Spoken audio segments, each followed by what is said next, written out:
ஐயா ராசா கேம்ப ஒரு மாதிரி இருக்க. ஒண்ணு இல்லம்மா. ஏதோ புள்ள வருத்தத்துல இருக்கா. மர்மோள கூப்பிடும். மர்மோள ஏங்க ஒரு மாதிரி இருக்கீங்க? ஒண்ணு இல்ல சின்ன பொண்ணு. அண்டா குண்டாவா கொஞ்சம் புடிங்க. வெயிட்டா இருக்கா? லேசா வெயிட்டா இருக்கு. இத கையில வச்சிருந்தா வலிக்கா? ச்சே, அதெல்லாம் ஒண்ணும் வலிக்கல. இன்னைக்கு முழுக்க கையில இப்படியே வச்சிட்டு இருந்தா கை வலிக்குமா? ஆமா சின்ன பொண்ணு, கை வலிக்கதான் செய்யும். எந்த பொருளையுமே கொஞ்ச நேரம் வச்சிருந்தா கை வலிக்காத மர்மோள. ஒரு நாள் முழுக்க வச்சிருந்தா கை வலிக்கதானே செய்யும். எல்லாருக்கும் தெரிஞ்ச விஷயம் தானே. இதுல என்ன இருக்கு மர்மோள விசேஷமா?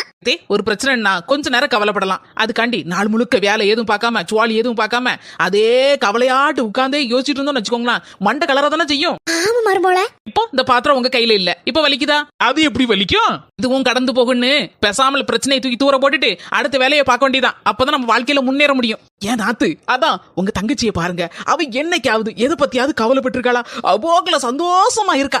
அவளை மாதிரி நீங்களும் சந்தோஷமா இருங்க, வாழ்க்கையில ஜெயிச்சிடலாம்.